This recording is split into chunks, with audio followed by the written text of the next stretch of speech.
program from 4 o'clock. We have life and works of Chiddi Krishnamurti from 1910 to 1929 by Brother Basavaraja Reddy Garu. And from 4:40 p.m.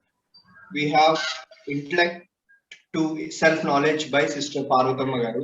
The program is from 4 to 5:30. I wish things are going well. Now I welcome Brother Basavaraja Reddy Garu.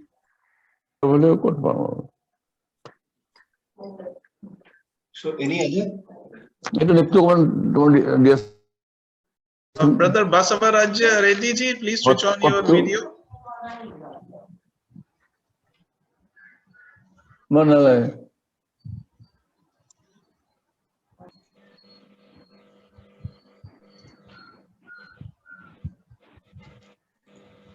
Sairam, unmute yourself here.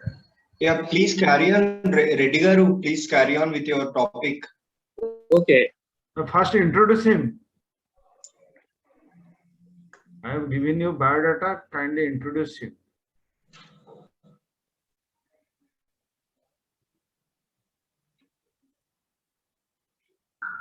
Our lodge was shifted from Rayalaseema to the Karnataka. So now I am under Karnataka Federation. I am a president of Ballari Sanmarg Theosophical Society. Can I go with my subject? Yes, sir. Yes, sir. From the life and life and works of Chiddi Krishnamurti Garu, please. Okay. I welcome all the Universal Theosophical Brethren to this session, online session. Let us start with the universal prayer. O hidden life vibrant in every atom, O hidden light shining in every creature, O hidden love embracing all in oneness, may each who feels himself as one with thee, know is also one with every other. So now we are going to deal with the subject, that is Chiddi Krishnamurti, from 1910 to 1929. Let us make it 1909 to 1929 because there are some border problems. If we include that 1909 so that we can get the complete picture of it.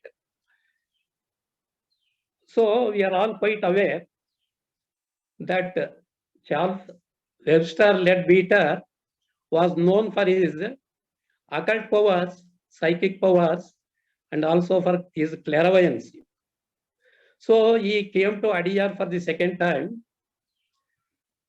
during February 1909.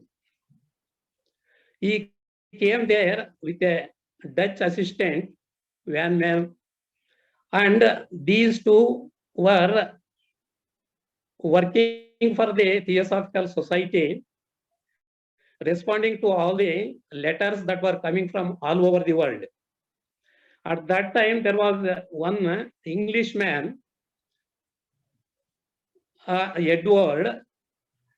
He was there looking after the work of the magazine Theosophist. He was stayed at a quadrangle room. By the side of his room, there was one more Indian youth, that is Subramanyam Iyer, who was also a good friend of Narayanaya, the father of J.K. and Nityananda. So these people, they used to let out some time in the evening at about 4 or 5 o'clock, and they used to go to Adyar beach just to take bath. So in that way, the children of the friends of J.K. and Nityananda, they used to go to the beach. So it was so happened one day, this Leadbeater happened to see the boys, And he was astonished to see the aura of a boy who was so pure, and it was without a taint of any selfishness. So then he discussed the matter with Ernest Wood, and then came to know those children were none other than Jiddu Krishnamurti and Nityananda, who were the sons of Narayanaya, who was just living by the side of the compound of International Center, Theosophical Center. So he was also working as an assistant secretary to the corresponding secretary of ES.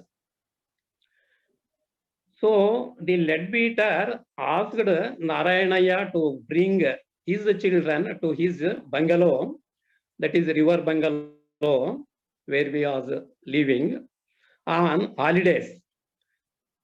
So Narayanaya took his sons to leadbeater's bungalow, wherein he asked the boys to sit by his side. By putting his hand on the head of the Jiddu Krishnamurti, he was able to read the previous life's history, which was recorded by his father Narayanaya. So in this way, he was able to record to an extent of 20 lives. So meanwhile, he used to take JK to the master Kutumi during night time in an astral body. So JK was given instructions by Kutumi for about 15 minutes, and finally he used to summarize what at all the matters that was given to him. That was by-hearted or remembered by JK, and the next day morning he used to write down all those things. So in this way, the subject that was taught to JK in the astral body was concerned with the subject that was useful for those who seek the truth. In order to establish the teacher and disciple relationship, one has to have the qualities that were given as instruction to the JK. Those instructions, they were collected when Madam Blavatsky, when Annie Besant and JK and Nityananda were at Varanasi. Those papers were asked to send to the Varanasi, and those papers were sent to Varanasi, and it was come out as a booklet, and the name given was At the Feet of the Master. So that book was very much useful for those, not only for the JK, it was of paramount importance for the seekers of truth to possess all those all those qualities which makes a payment to enter into the master's path. So we are all quite familiar with the qualities that are necessary for a candidate to enter into the path of spirituality.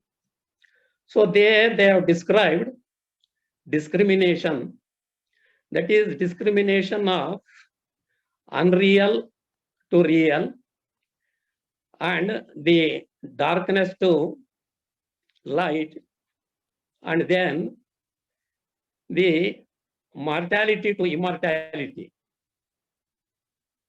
So that is the Sanskrit prayer that was given in the beginning of the book at the feet of the master. So there it is asking the Lord, "O Lord, please lead me from unreal to the real, and then from darkness to light, and then from death to immortality." So with that prayer, the book starts with the discrimination. One has to have the discriminatory power to distinguish as to which is permanent and which is temporary. So here temporary means the body or the 7 components of the septenary bodies, and the permanent one is the Atma, which is there in all septenary bodies with Purushatma and Jivatma and then Dehatma. So that permanent entity is there in the form of a thread around which these bodies are stuck.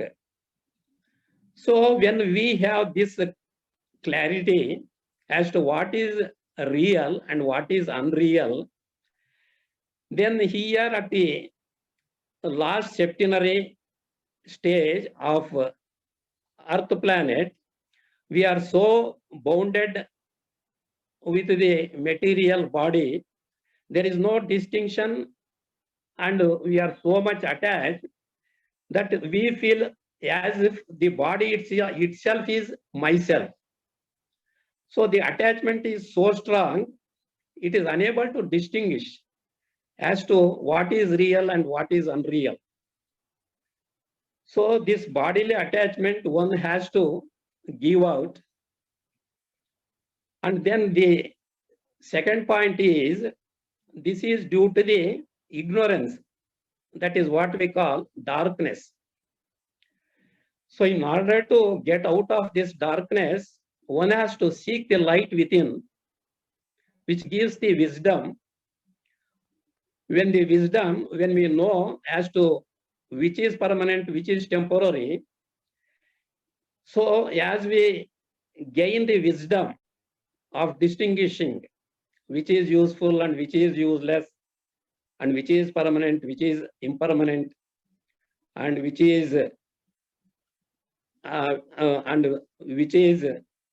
which has a depth and which doesn't have a depth. So all these knowledge gives us a way to seek the spiritual path. So then comes the desirelessness.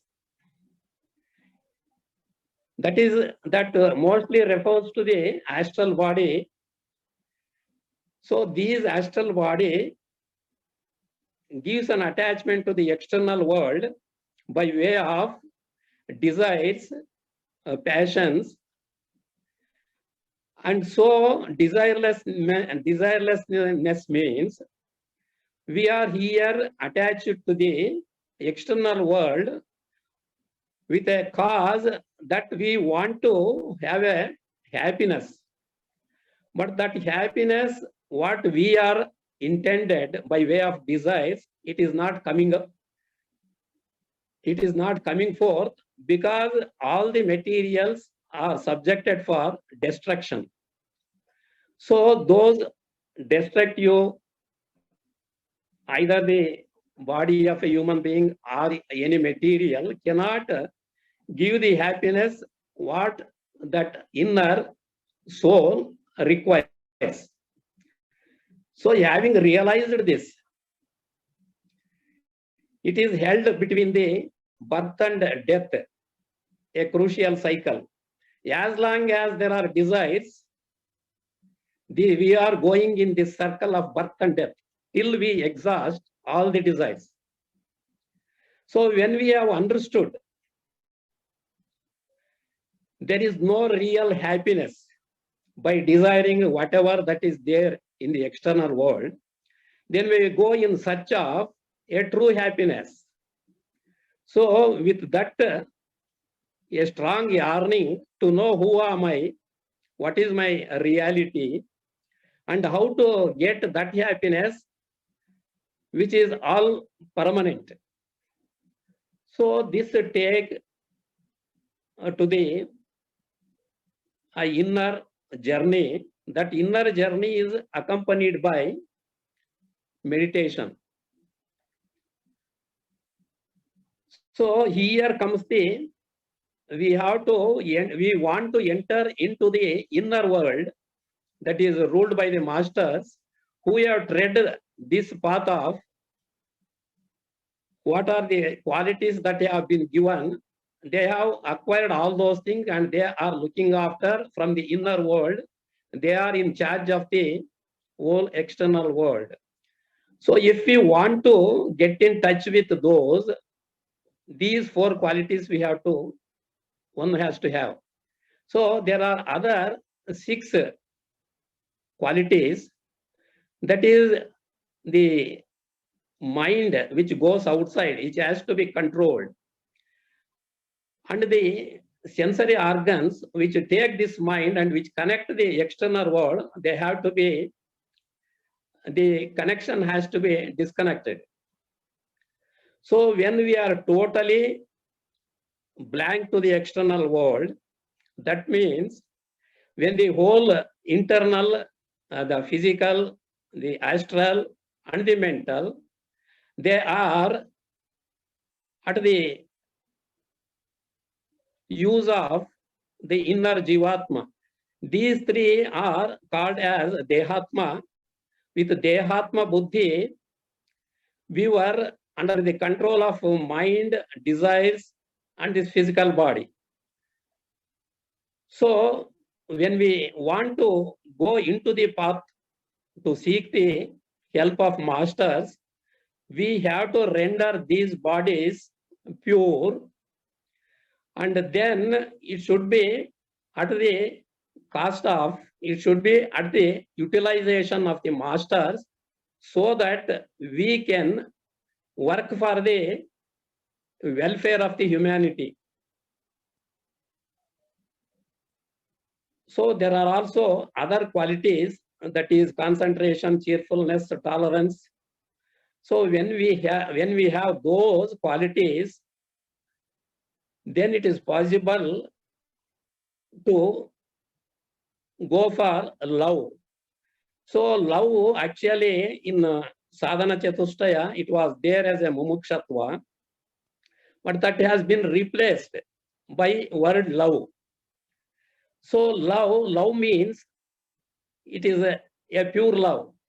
When we say I love a person, I love a rose, it means you have to see, you should see to its growth. But naturally, what will happen in a selfish manner, we will pick up that flower in order to get ownership or possession of that matter. So that should not happen. Real love means we should see how better the flower can grow by providing the necessary manure, water, and all those things. Similarly, when we love the whole humanity, it means we have to help in whatever possible manner, that is, we have gathered, if we have wisdom to enhance his from lower to the upper stage. So in that way, the pure love is not possessive. It is supporting its growth. It supports its evolution. So when we have understood all these things, there is a possibility to go into the path seeking the masters. We will get a probationary period wherein a master will observe the candidate as to his unselfishness and all other qualities. That is qualities of compassion, truth, devotion, purity, sympathy, courage, intuition, tolerance, self-reliance. equilibrium, and then perseverance. So if we are able to pass that one, if we pass that probationary period, we will get a next stage. The masters will accept you, and as you grow in that direction, you will get an opportunity of getting a first initiation, wherein the master and the pupil, they are almost become one. So the master will create a Kamarupa of that person, and he will go on observing as what are all the changes that are going to happen. So here we are totally at the dedicated ourselves for the cause of humanity, and we are the instrument of masters. So when first initiation is given, the membership is given to that white greater brotherhood. So you have entered into the ocean. At the time of initiation, it was a ceremony will be held, wherein it may be given by the masters who are assigned for it. In case of Jiddu Krishnamurti, it was the Maitreya who has given his first initiation. And just I will give you the brief how he was entered into this one.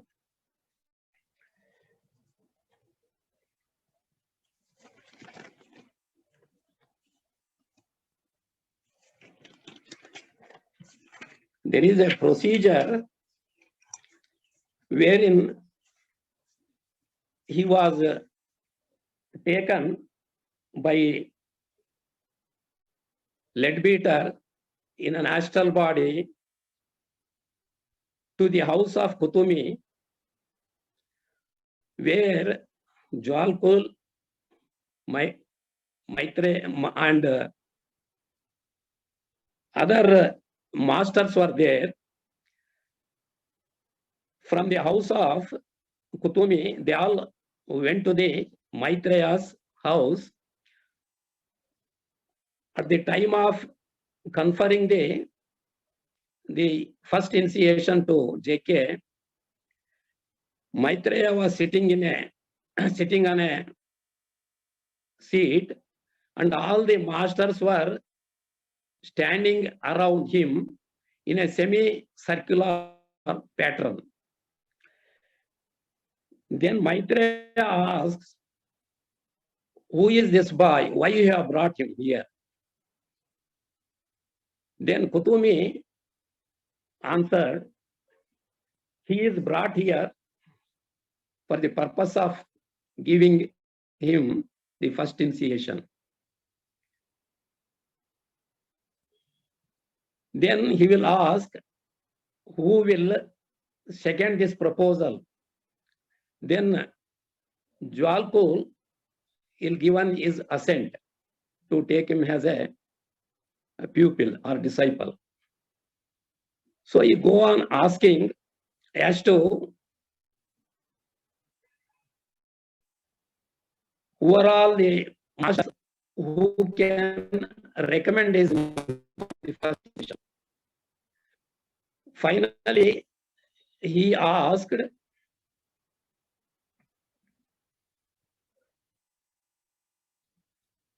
because he is a small boy, who will take care of him in the outer world? Then came the role of Annie Besant and Leadbeater. They have agreed to take care of the welfare of Jiddu Krishnamurti in the outer world. So in this way, he was conferred the first initiation, and these things have happened in astral plane.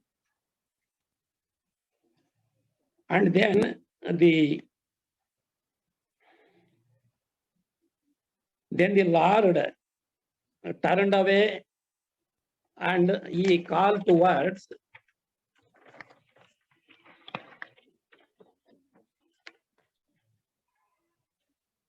do I give our life and light in him for thee?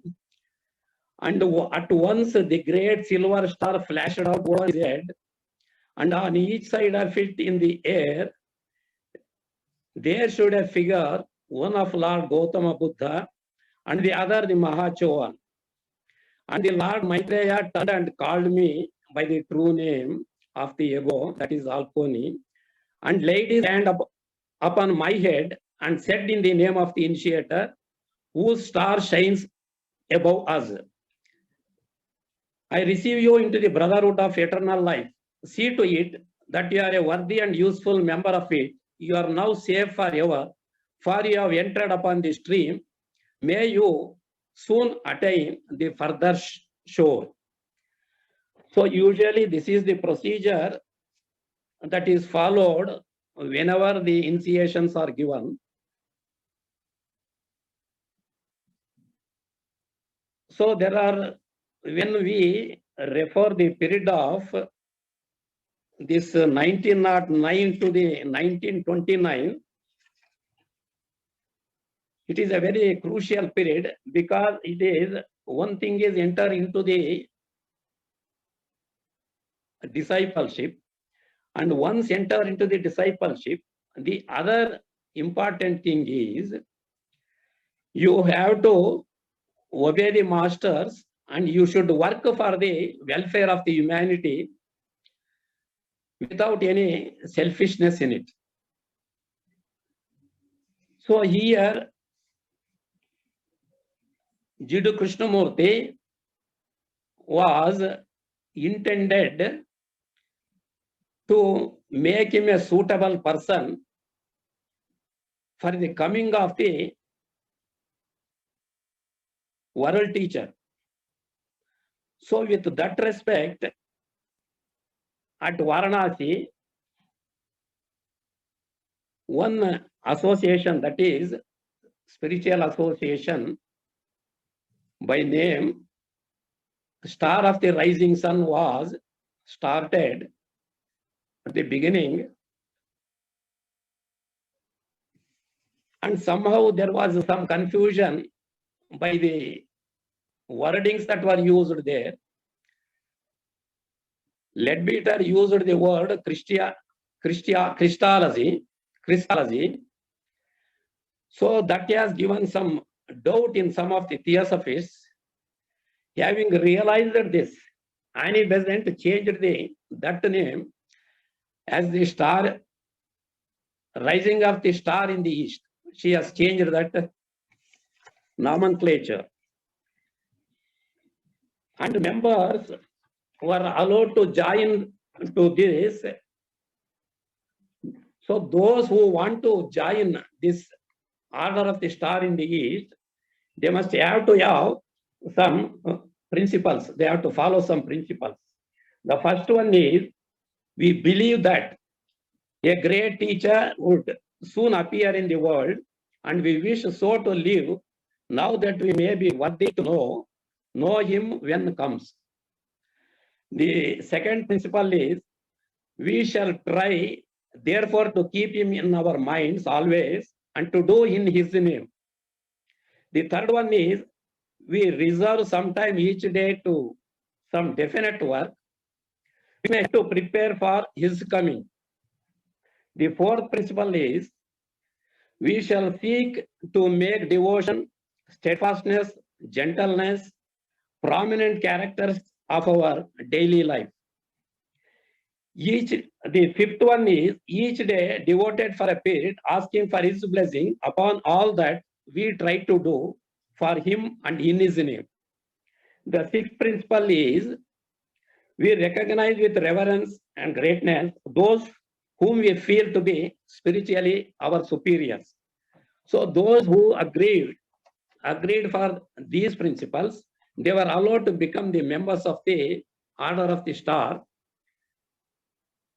in the East.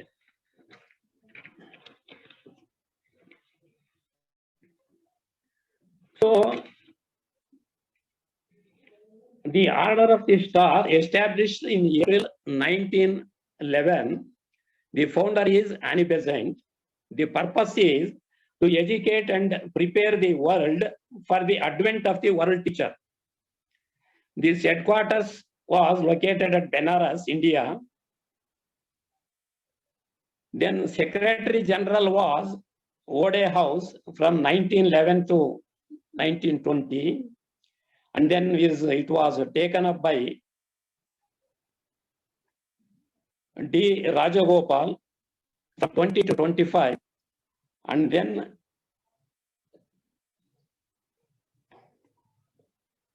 even Nityananda was there as a Secretary General for some time. And the co-protectors for this organization was Annie Besant and Leadbeater. Herald of the Star was a quarterly magazine through which they used to send the messages for which it was organized. So this brought into establishment by the Theosophical Society. There are some subsidiaries working for it. They are Star Publishing Trust. And the affiliations for this organization was 40 nation societies. So Krishnamurti and Nitya were taken to England in April 1911. During this trip, Krishnamurti gave his first public speech of the OSC in England. His first writings also started to appear in TS publications and Order of the Star in the East. Between 1911 and 1914, the brothers visited several other European places during World War I in 1914. Meanwhile, Krishnamurti acquired financial independence thanks to wealthy benefactress American Mary Melissa Hoadley Dodge, who was domiciled in England. After the war, Krishnamurti embarked on a series of lectures, meetings, and discussions around the world related to his duties as the head of the Order of the Star in the East, accompanied by Nityananda, then organizing secretary of OSC. He was described as a halting, hesitant, and repetitive speaker. But his confidence and delivery improved and gradually took command of meetings. So in 1920, members were 36,350. In 1920, Krishnamurti fell in love with Helena Nathe, a 17-year-old American whose family was associated with the Theosophists. The experience was tempered by the realization that his work and expected life mission, precluded by the mid-1921, the two of them drifted apart. So having realized his work ahead, they break down their love affair and they took up for the purpose for which they were. 1922, Krishnamurti and Nityananda traveled from Sydney to California In the Ojai Valley, they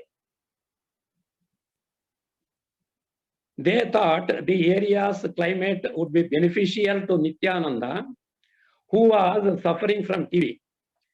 Nityananda's failing health became a concern for Krishnamurti.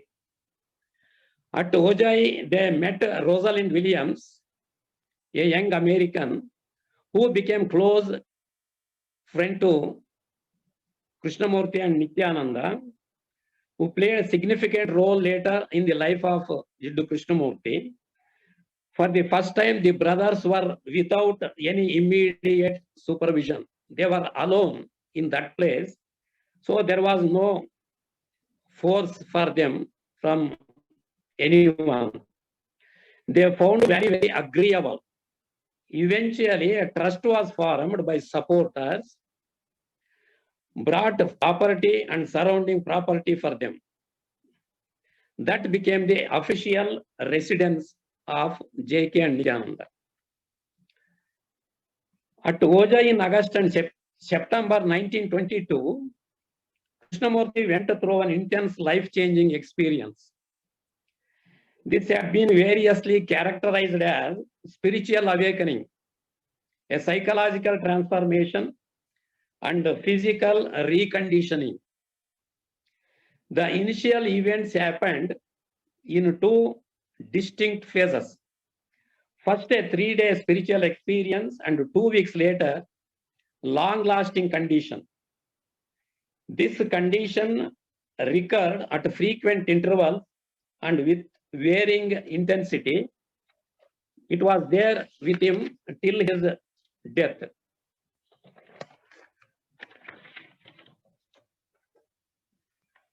According to witness, it was stated on 17th August when Krishnamurti complained about sharp pain on the nape of his neck. Over the next 2 days, the symptoms worsened with the increasing pain and sensitivity, loss of appetite, and occasional delirious ramblings. Recovered very much, but later recovered very much aware of his surroundings. And while in that state, he had an experience of a physical union. The following day, the symptoms and experience intensified, climbing with a sense of immense peace. So these are all the changes one can expect at the time of some spiritual force entering the body. This process started to affect him in September and October of that year as a regular, almost nightly occurrence. Later, the process resumed intermittently with varying degrees of pain, physical comfort, and sensitivity. Occasionally, head-like states, and sometimes apparent fading away consciousness, explained as either his body giving into a pain and his body going off. The experience is accompanied by what was interchangeably described as the benefaction, the immensity, the sacredness, the vastness, and most often the otherness are that. Following the process and awakening, the next step with the strong otherness of another world that is beyond all thought. Sensitivity not only of beauty but also other things. The experience of otherness was present in moments. Is time over or what?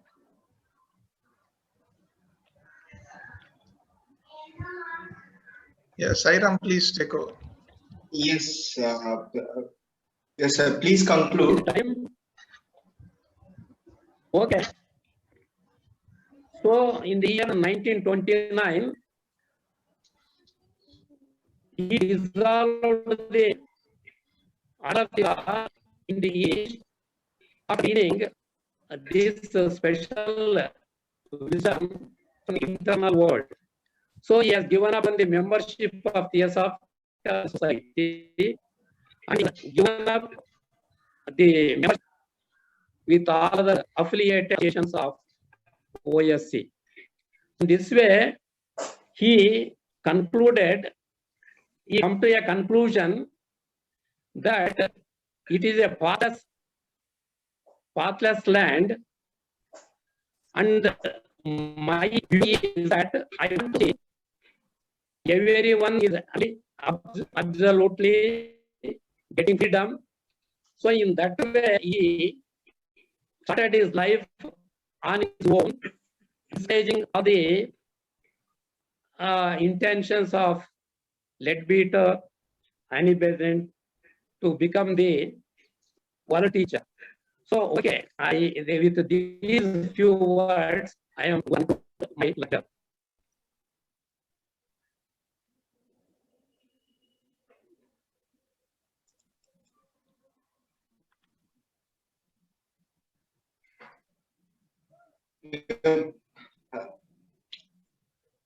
Are you done, sir? Yes, Okay. yes, sir. Our next speaker, thank you, Basavaraja Reddy Garu, for the life of Krishnamurti Garu and covered the major events from 1909 to 1921. Now our next speaker at 4:40 p.m. is Sister K. Parvatama Garu. Parvatama Garu, she joined as a member of Bangalore City Lodge on 17th July 1977. She retired as lecturer in biology. At present, she is the secretary of Karnataka Federation since 2001. Her topic for the evening is intellect to self-knowledge. And I request Parvatama Garu to proceed with her. Thank you. Dear brothers and sisters, first I convey my hearty greetings and best wishes from Karnataka Theosophical Federation for the online program of 97th Eastern Conference. Respected Sister Maria Atma, International Secretary, respected Brother Pradeep Gohilji, President of Indian Section, Brother Pradeep Mahapatra, Officer of the Eastern Conference, and Brother Sai Rama, who introduced me. I am very grateful to the Indian section for giving me this opportunity to participate in the 97th Eastern Conference and to deliver a talk on intellect to self-knowledge in view of JK's teachings. Here, two words are catchwords: intellect and self-knowledge. We have to clearly understand what intellect is, what self-knowledge is. Then we can transform from intellect to self-knowledge. Intellect is rooted in knowledge, particularly with outward knowledge, obtained by the process of the mind, gathering information and accumulated experiences as memory. This is head learning or eye doctrine. Intellectuals is talented by skills and enrich the knowledge by study of theosophical books, etc. This knowledge is obtained by tuition, whereas self-knowledge is rooted in the intuition, which obtained when mind is free from memories, when thoughts are seized. In thoughtless state, knowledge is perceived from within. This is self-knowledge. Self-knowledge leads to reality, means seeing false as false. As the saying is there, seeing false as false is the beginning of the wisdom. That is self-knowledge. We have to know how to transform intellectual knowledge to self-knowledge. When we observe the condition of the world where we live, we see there has been enormous progress in the field of science and technology and human knowledge in general with the development of man. But humanity's suffering and misery have not decreased. Insecurity has grown, conflicts are increased, crime is growing ceaselessly, hence, world is not improved. This is because persons are detrimental materialistic. Their aim in life is simply to increase their wealth, power, and fame. Such persons apply science maxims without conscience that ruin the soul. We might imagine that people who claim to be a spiritually inclined would have a fundamentally different attitude. But if you observe what happens in all spiritual and religious movements, we find that there is a vast amount of self-centeredness, pride, and intolerance exists. Even in those who are most learned in holy scriptures or spiritual literature, they are intellectual, but they are far from self-knowledge. Amidst theosophist groups, there are persons who have vast theosophical knowledge, but their behavior in daily life is very similar to that of materialists because they fear for their security and comfort. Their self-protective reactions create conflicts which are perhaps subtle, but which show great lack of self-knowledge. It is obvious that intellectual knowledge, whether scientific or spiritual, does not lead to wisdom. It may even prove an obstacle or hindrance to human progress. J.K. says, our knowledge is theoretical. It is a mass of information, data collection, which we have stored in our memory. All this remains in the superficial level of intellectual outside ourselves like a garment, which does not in any way alter our nature. Therefore, our knowledge is sterile. If the theosophical teachings have to transform our mind and our whole being, they must be assimilated. Knowledge must become inner knowing or realization. Information must not stored away in intellectual memory. It must be digested, must deeply permeate our nature. Let us ponder over self-knowledge in view of J.K.'s explanation in the first and last freedom. J.K. explains, we are astonished to see news in TV channel or in newspaper. There is so much terrorism, injustice, corruption, cruelty spreading in the world. And also we are facing many problems such as unemployment, overpopulation, and quarrel between two states for water or for language. And there is a war between two countries for the encroached area in the borders, as we are facing India between Pakistan and India and China.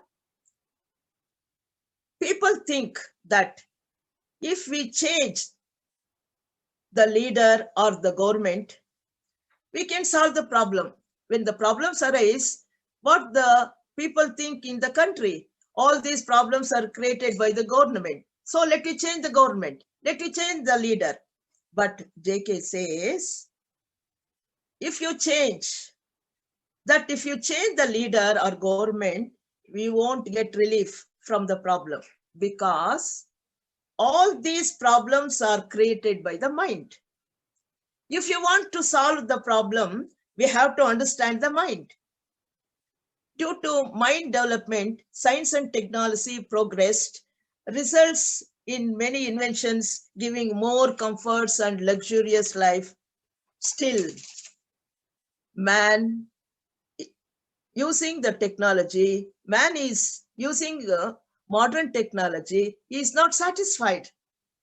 Hence, there is no peace in their life. As long as selfish, discontent, wicked people are there in the world, it is not possible to bring peace in the world. When only unselfish, contentment, cooperative, and compassionate people are there, we can bring peace in the world. Question arises, what is the cause for all these problems, world problems? Who created these problems? The creator of these problems is the individual. You and I, not the world. World is not something separate from you and me. World or society is established by the relationship between each other. So, you and I are the problem, not the world, because the world is the projection of ourselves. If you want to understand the world, first let us understand ourselves. The world is not separate from us. We are the world. Our problems are the world's problem. First, we have to know ourselves. Knowing oneself is the self-knowledge. Knowing oneself, knowing ourselves is the self-knowledge. What we have to understand or to realize? We have to understand our nature of thoughts, feelings, and nature of our work. But when any problem arises, normally we say that problem is due to that person. Because of him or her, I am defeated. I am suffering. For example, a student who failed in the exam says, he comments, what is his thinking? He says, the question paper is not correct because out of syllabus questions arise. Otherwise, he says, lectures have not completed the syllabus. Or he says, the valuators are not properly valued my paper. Hence, I failed. He never accepts his fault. So, when we accept our faults, our defeat, that is only due to me only, then we can solve the problem. We are going to try and find out the process of understanding ourselves. It is due to lack of right relationship that brings about conflict, misery, and strife.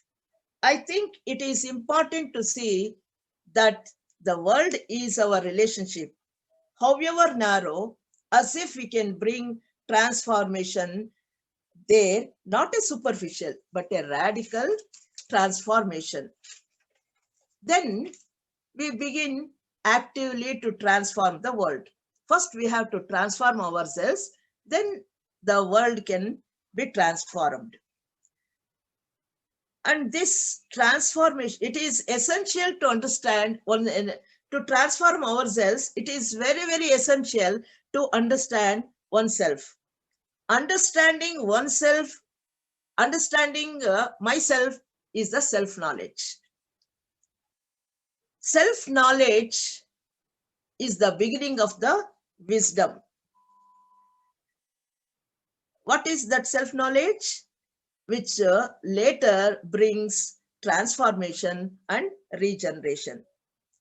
To understand oneself, there must be desire to understand, intention to understand. There, our difficulty comes in. Most of us discontented. We desire to bring about a sudden change.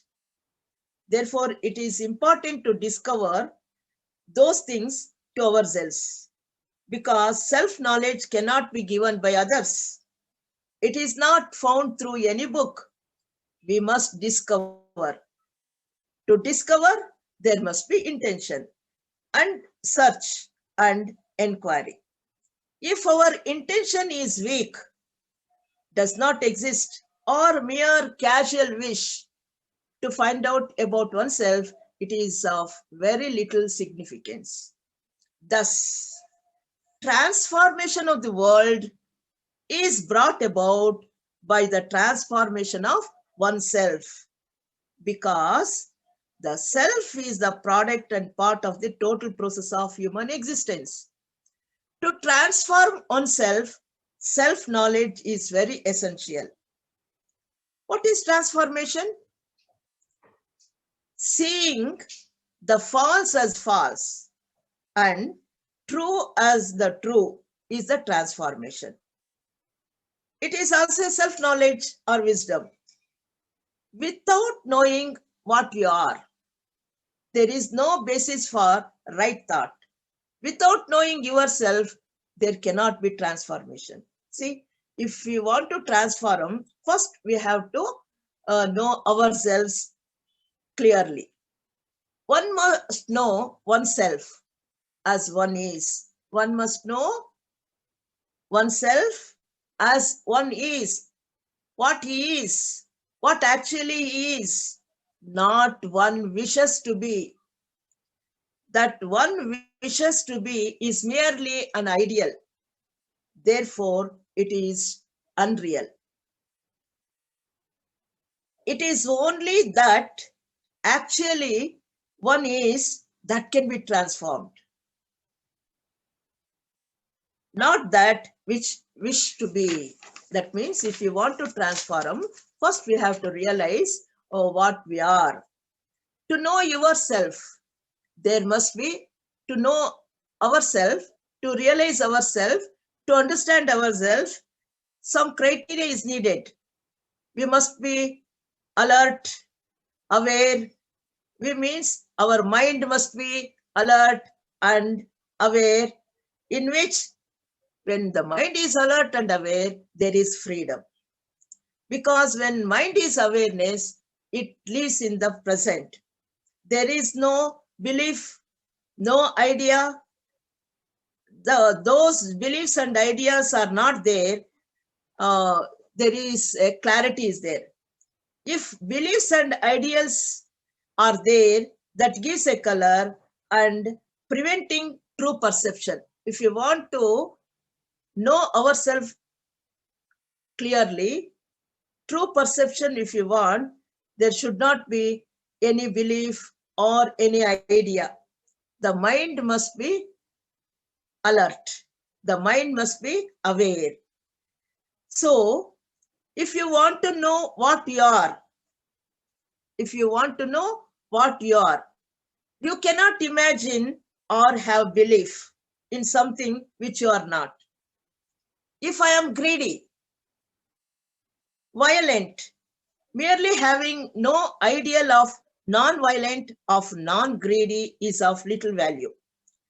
But to know that one is greedy or violent, to know and understand it requires an extraordinary perception. To know what I am, if I am greedy, I am violent and jealousy, to understand that we need extraordinary perception. True perception is needed. When we get the true perception, when mind is away from any beliefs or any idea, it is when mind is empty, transparent, we can see as it is, what we are. But to know that one is greedy or violent, to know and understand it requires an extraordinary perception. Is it not? It demands to know ourselves, we need honesty, clarity of thought. If not, it prevents you from discovering and acting directly upon what you are. To understand what you are, whatever it may be, ugly or beautiful, wicked or mischievous. The understanding what you are without distortion is the beginning of the virtue. See, to understand clearly what you are without any disturbance, without any distortion, then it is the beginning of the virtue. Virtue is essential. It is essential for, it gives freedom. It is only in virtue you can discover. There is a difference between being virtuous and becoming virtuous. Being virtuous comes through the understanding of what actually you are. Being virtuous comes through the understanding of what actually I am or you are. Whereas becoming virtuous, you are avoiding action directly upon what is. Virtue is not the becoming of what is not. What I am not, that should not, becoming is not the virtue. Virtue is the understanding of what is. Therefore, the freedom from what is. For without virtue, there is no freedom. The man who is not moral can never be free. So if a free mind needs a morality, a man must be moral. When man who is not moral, he can never be free. Therefore, he can never find out what reality is. Moral person can find out the reality, what I am. Immoral person cannot find out what I am. He is not free from to see the truth as it is. Reality can be found only in the understanding what is. To understand what is, there must be freedom. To understand what actually I am, we need freedom. Freedom from the fear of what is. To understand what is actually required, to understand what is actually required, awareness, alertness, and a swift mind. See, if you begin to condemn or blame what is, I am angry person, it is not good. I am violent. If you blame a person, we shall not understand its moment. If you want to understand a child, you must love him, not to condemn him. You must play with him, watch his movements, his behavior. But if you merely condemn or blame him, we cannot understand the child. Similarly, to understand what is, one must observe what one thinks, feels, does from moment to moment. That is actual. Any ideal or action is not actual. The fundamental understanding of oneself does not come through knowledge. The fundamental understanding of oneself does not come through knowledge or through accumulation of experiences, which is merely the cultivation of memory. Understanding of oneself is from moment to moment. If we merely accumulate knowledge of the self, that very knowledge prevents further understanding, because accumulated knowledge and experience becomes the center through which thought focuses. and has its being. We create the problem of the world. Difficulty with the majority of us is that we do not know ourselves directly. We cannot understand directly by ourselves. To understand oneself, we seek a system or a method. That's why people may ask, to know myself, to know ourselves, is there any system or a means? Of course, any clever person, any philosopher can invent a system or a method. Following that method will merely produce a result, create a system. If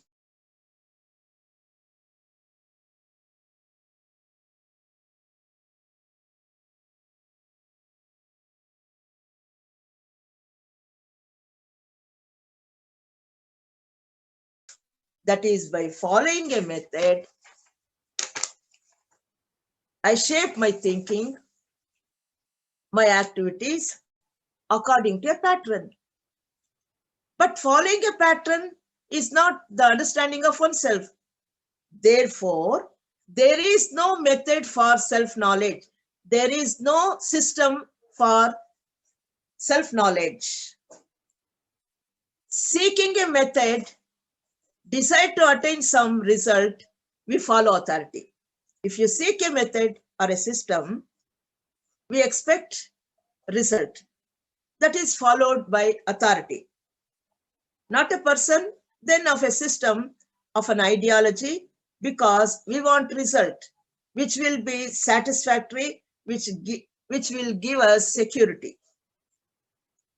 When we follow a method, we must have authority by teachers, guru or master, who will guarantee us that we desire what we desire. Surely that is not the way to self-knowledge. Self-knowledge is not obtained, not understand, not realized by any method. If you follow any method, that is not the self-knowledge. Authority prevents the understanding of oneself. When there is an authority, when there is a system, we follow that, then the understanding is not clearly perceived by ourselves. Under the shelter of authority, a guide, you may have temporarily sense of security, a sense of well-being, but that is not the understanding of the total process of oneself. Therefore, ultimately, that authority destroys freedom. In freedom only, there can be a creativeness. When there is a freedom, there is a creativeness. There can be a creativeness only when there is self-knowledge. Creativeness comes when there is a self-knowledge. Most of us are not creative.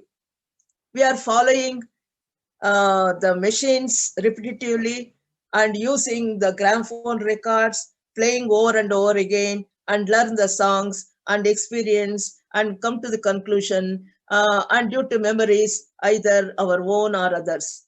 Such repetition is not a creative being. Depending on authority, worship of other, which destroys comprehension. For creativeness, mind must be tranquility, empty.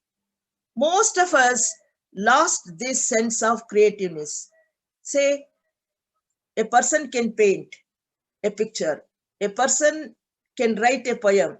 This is not creativeness. It is merely the capacity to express an idea of others. Creativeness is a state where self is absent, in which mind is no longer focus our experience, our ambitions, our desires. Creativeness is a new from moment to moment.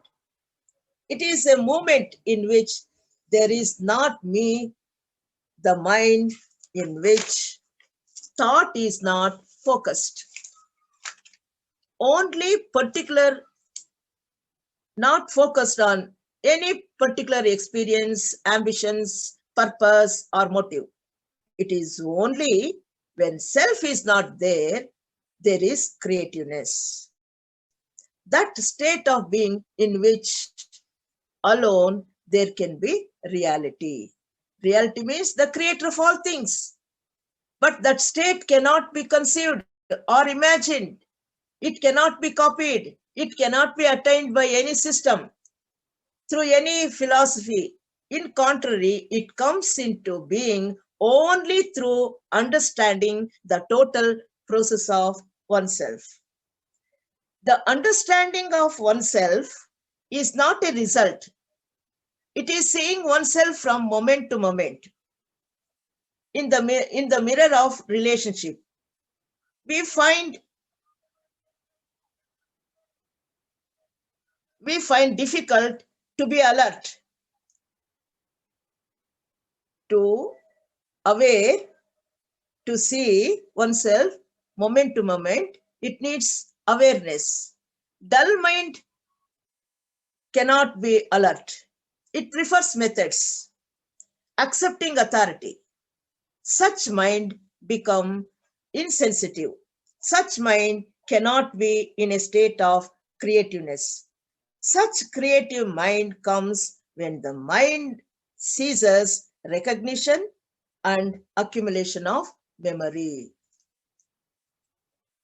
And when the mind is empty, thoughtless state, we are afraid of I am nothing, shunya. We won't like shunya.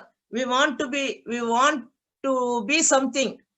If I am a small man, I want to become a big man. If I am a poor, I want to become a rich man. Like that, I want to be something, not to be nothing. So, to bring about fundamental revolution in oneself, one must understand the whole process of one's thought and feeling in relationship with the property, with the building, with the relations, etc. That is the only solution to all our problems. Not to have more discipline, more beliefs, more ideologies, and more teachers. If we can understand ourselves as we are from moment to moment, we have to understand ourselves. We must be aware. We must see moment to moment without the process of accumulation. Then we shall see how there comes a tranquility. That is not product of mind. A tranquility that is neither imagined nor cultivated. And only in that state of tranquility can there be a creativeness or self-knowledge. When the mind is encumbered with theoretical knowledge, it is closed itself and imprisoned in separateness. Saint John said, it is only by emptying our memory we can escape from our fundamental loneliness and prepare every moment to understand at all levels. Knowledge is only a stage beyond which we have to pass in order to reach true knowing, which is understanding and wisdom. When the mind is empty, which is transparency, the isolation is broken, understanding is possible, and the causes of conflict and suffering fade away. According to J.K.'s statement, when there is an end to process of accumulation, usually when the mind comes in contact with any experiences, that will accumulated as memory. When that process of accumulation is stopped, thought ceases, there is self-knowledge, there is wisdom. Thank you for giving me this opportunity. I shared my thoughts regarding self-knowledge and intellect.